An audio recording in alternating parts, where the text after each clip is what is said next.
bienvenue dans New Living Mood. Nous sommes ici dans la deuxième zone commerciale de France qui a attiré l'an dernier 33 millions de visiteurs. Pour repère, c'est plus du double de Disneyland Paris.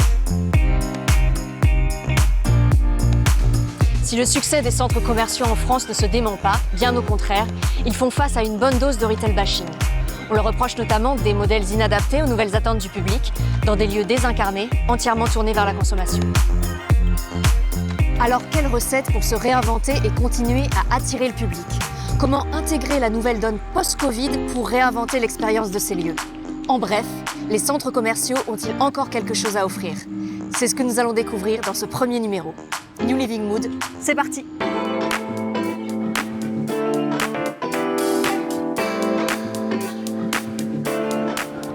Bonjour Philippe Moati. Bonjour. Vous êtes professeur d'économie à l'université Paris-Cité et vous étudiez les mutations de la société et de la consommation. On constate depuis quelques temps beaucoup de retail bashing. Est-ce que vous constatez, vous, un réel rejet du modèle des centres commerciaux? Alors, très clairement, les centres commerciaux au sens espace fermé sont dans une dynamique lente de perte de fréquentation. Il n'en demeure pas moins qu'on a à peu près 90% des Français qui disent les fréquenter. Donc ils doivent les fréquenter tout simplement un peu moins. Et c'est vrai qu'ils sont un peu embarqués dans une critique générale de la société de consommation. C'est-à-dire qu'aujourd'hui, on se rend compte des conséquences d'une société où on a le sentiment que le bonheur passe par l'accumulation de la matériel. Ça nous met dans le mur environnemental et donc la montée de la critique de la consommation est repartie, si vous voulez, avec un argument de poids qui est la question de la crise écologique. Et quel impact a eu le Covid sur les modes de consommation concrètement? Parce qu'on dit que tout a changé. Le Covid n'a fait qu'accélérer certaines tendances et en réalité on avait beaucoup parlé du monde d'après et le monde d'après ressemble beaucoup au monde d'avant. Peut-être les deux aspects les plus fondamentaux, ça a été que ça a accéléré la numérisation des modes de vie et donc en particulier pour le commerce, ça a été un coup d'accélérateur de la bascule du commerce physique vers le e-commerce. Donc depuis, ça s'est un petit peu tassé, on est un peu revenu à la normale, mais quand même ce qui a été gagné en 2019 est encore en grande partie ici. Donc les magasins ont perdu quand même globalement de l'influence et c'est une incitation pour eux supplémentaire de se réinventer. Il va falloir justifier aux yeux des consommateurs pourquoi on doit se déplacer jusque dans un magasin ou un centre commercial pour venir acheter des choses qu'on pourrait acheter de son canapé à partir d'un terminal. Et le deuxième aspect qu'a laissé le Covid, c'est évidemment le télétravail, c'est peut-être le plus structurant. Et avec le télétravail, ça a changé un peu les habitudes de consommation puisque notre positionnement dans l'espace a bougé. Mais ça, c'est presque secondaire, c'est plus pour les courses du quotidien que pour les courses du shopping. Ça a peut-être dû lisser la fréquentation tout au long de la semaine dans les centres commerciaux. D'accord. Alors à quoi aspirent exactement les gens quand on parle de consommation aujourd'hui? On ne peut pas parler des gens au singulier, vous avez dit les gens, mais c'est pas du tout homogène. On vit dans une société très, très segmentée, très fragmentée. Donc il y a toute une partie de la population qui est plutôt, j'ai envie de dire, qui cumule capital culturel et capital économique, qui est dans une posture un peu de réserve par rapport à la consommation et qui est engagée à des degrés divers d'ailleurs dans une forme de consommation responsable. Plus bas dans l'échelle sociale et l'échelle de revenus, je ne dis pas que les questions environnementales ne les préoccupent pas, mais c'est d'abord la fin du mois avant la fin du monde, comme on dit, quoi. Donc voilà, on a une société complexe et donc pour des acteurs du commerce, c'est compliqué. Il faut à la fois satisfaire ce besoin de prix bas, je veux dire, tout consommateur veut des prix bas, des prix bas, de la praticité, du service, mais en même temps du supplément d'âme. La consommation, aujourd'hui, on est quand même globalement, nos besoins sont satisfaits. Donc on n'achète pas uniquement un produit parce qu'on en a besoin. La consommation répond aussi à des besoins plus immatériels. On a besoin de nourrir son imaginaire, d'exprimer des valeurs, d'exprimer son identité. Donc tout ça, ça doit être incarné dans les espaces commerciaux. Et en même temps, prendre le virage de cette consommation qui doit être plus durable. Donc un vrai paradoxe, puisque la plupart des commerçants ont besoin de vendre pour prospérer. Donc comment on fait pour concilier cette obligation de vendre toujours plus et en même temps de rentrer dans un modèle de consommation qui soit compatible avec les enjeux environnementaux, ce à quoi aspire une partie de la population. L'équation est compliquée. Et donc les centres commerciaux sont-ils capables de s'adapter? Mais ils ont commencé leur mutation, parce que comme je vous dis, le déclin tendanciel de la fréquentation date d'une quinzaine d'années déjà. Donc le message a été perçu. On a compris également que c'est un produit de l'histoire. Les premiers centres commerciaux, c'est les années 60. On n'est plus du tout dans le même monde. Donc on les a déjà restructurés d'un point de vue architectural, le lien avec l'extérieur, la façade, tout ça a été modifié. Le côté un peu standardisé, toujours les mêmes boutiques, ça a laissé place. On introduit des nouvelles enseignes, des enseignes locales. Les consommateurs sont attentifs à ce qu'il y ait des enseignes, des commerçants locaux. Et puis au-delà du commerce, des services, autre chose que l'espace soit un lieu de vie qu'on va venir fréquenter, non pas parce que seulement on a quelque chose à acheter, mais parce qu'on a quelque chose à y faire. Donc on va trouver depuis longtemps des cinémas, des restaurants, mais aussi des salles de sport, des cabinets médicaux, etc.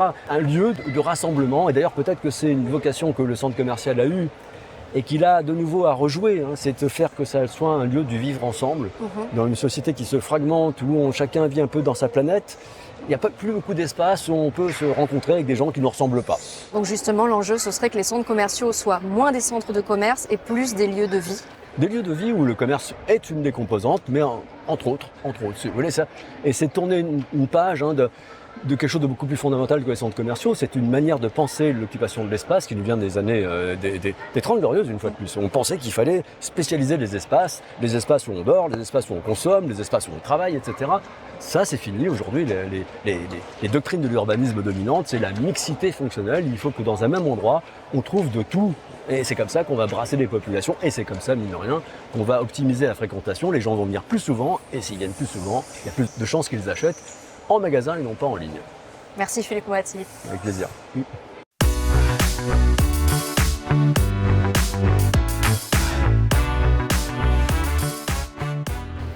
Bonjour Laurent Platini. Bonjour. Vous êtes directeur commercial du merchandising de la marque Excellence. Pourquoi avez-vous choisi ce centre commercial pour vous implanter ? Dès le retour du Racing Club de Lens en Ligue 1 en 2020, nous souhaitions ouvrir une nouvelle boutique en complément de la boutique Émotion Foot qui est basée au stade Bollard de Lévis. On avait étudié différentes options et l'emplacement de Shopping Goyelle est apparu comme une évidence. C'est le plus grand centre commercial au nord de Paris avec plus de 10 millions de visiteurs par an. Sa situation géographique au cœur du bassin minier faisait du sens pour le RC Lens. Et par ailleurs, au Shopping Goyelle est partenaire officiel du RC Lens depuis de nombreuses années, ce qui a facilité le rapprochement. Et ce que vous recherchez, le bénéfice principal, c'est la proximité avec le public ? La proximité, oui, avec notre public, également la fréquentation. Ici, effectivement, on est un centre commercial très fréquenté, donc facilement on touche un public beaucoup plus large que simplement les spectateurs d'un match de football. Et comment vous avez conçu avec Au Shopping l'installation de ce lieu ? On a travaillé en étroite collaboration avec les équipes de Shopping Noyel, les équipes commerciales et techniques pour toute la période d'installation, parce qu'il y avait des travaux à effectuer. Ensuite, la partie au quotidien avec eux aussi, mais également la partie marketing sur tous les événements pour organiser dans le centre ou en boutique. Je pense notamment à l'inauguration de la boutique en avril 2022, où on avait plusieurs centaines de spectateurs, de supporters et de fans qui étaient venus pour l'inauguration ce jour-là. Et est-ce qu'au bout de 2 ans, on peut parler d'une réussite ? On est satisfait, il faut que ça continue. D'accord, donc peut-être en ouvrir d'autres prochainement. Restons ambitieux, on étudie les opportunités. On a la chance d'avoir des supporters présents dans toute la région et au-delà, donc on cherche toujours à être au plus proche d'eux au quotidien. Merci Laurent Platini.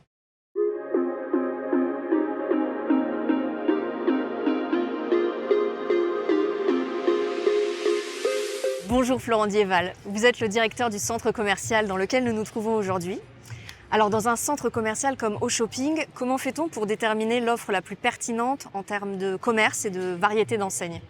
Alors c'est un vaste panel, on est en permanence en recherche, on a des cellules de veille, on fait des études clientèle, des analyses de l'offre, analyse de la concurrence et on cherche toujours à faire des lieux en mieux, donc trouver quelque chose qui va être différenciant de la concurrence, différenciant de tout ce qu'on peut voir ailleurs. Et le but justement c'est de vraiment apporter de la nouveauté avec des nouvelles enseignes et des nouveaux modes de consommation. Et comment vous faites pour identifier les nouveaux services, les nouvelles innovations qui vont transformer l'expérience du lieu ? On écoute beaucoup nos clients, on fait des questionnaires très souvent. On a aussi tout notre siège qui travaille sur de la recherche de l'offre, de la recherche de nouveautés, de nouveaux concepts, ce qui permettrait du coup d'attirer de plus en plus de gens, d'attirer des nouvelles enseignes, changer les modes de consommation. On a par exemple un sujet de pôle santé qui va arriver. On fait cette année en grande première un premier marché de Noël extérieur. Donc on essaie d'attirer aussi une clientèle qui ne venait pas forcément au centre co. Et donc le fait de les faire venir pour d'autres choses, leur faire découvrir d'autres moments. On l'a vu, les jeunes générations voient aussi le centre commercial comme un endroit où se retrouver. Est-ce que ça nécessite des changements dans l'espace, dans la gestion de l'espace ? Ça nécessite beaucoup de changements puisque du coup on est sur des nouveaux modes de consommation. On est sur de la recherche de nouveautés, de la recherche de produits qui va plaire à ces jeunes. On est aussi sur beaucoup d'animation, de culturel. On a réussi à faire venir des chanteurs comme Dadju, Taïk, Franglish qui amènent énormément de personnes. Et on est très fiers lorsqu'on dans les commentaires on lit c'est la première fois que je ne suis pas obligé d'aller à Lille pour voir une star. Donc les gens sont contents, les gens ont une appétence pour ça. Et donc du coup on est vraiment dans la recherche à chaque fois de ramener quelque chose de nouveau, de l'animer. On a animé quasiment 200 jours par an. Donc on est sur une constante renouvellement. Et le but c'est toujours faire plaisir à nos clients pour qu'ils viennent toujours de plus en plus. Le reproche qu'on fait parfois aux centres commerciaux, c'est de se ressembler, d'avoir les mêmes marques, les mêmes enseignes. Et vous avez fait le choix d'une offre locale, d'un ancrage local. Pourquoi, comment ? Alors la grosse différence, c'est que nous on est dans un bassin minier, donc il y a une très grosse culture, il y a un très gros attachement à la région. De ce fait, on est sur des gros marqueurs. On a le RCL qui est avec nous, qui a ouvert la première boutique dans un centre commercial. Donc c'est vraiment quelque chose de très ancré, très valeur. On est aussi sur des success stories. Il y a Justel qui a commencé ici, qui est en train de se développer partout en France. Ils sont originaires de Carvin, c'est à 15 minutes. Donc on est vraiment sur de l'ultra local et on essaye au mieux et au plus de faire découvrir et de faire adorer le bassin minier et tout ce qui l'entoure. Et est-ce que vous essayez de réinventer l'expérience du centre-ville ? Foncièrement non, parce qu'on est vraiment sur un concept différent. Le centre-ville reste de la consommation ultra locale, ils ont totalement leur place. On n'est pas en concurrence, on est en complémentarité, on essaie d'apporter autre chose. On est sur d'autres espaces et d'autres moyens de consommation et d'animation. Merci beaucoup. De rien, avec plaisir.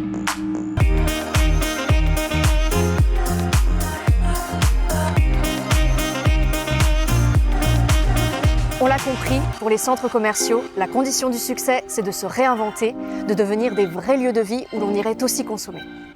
Voilà, c'est ainsi que se termine le premier épisode de New Living Mood. On espère qu'il vous a plu. On se retrouve dans le prochain épisode.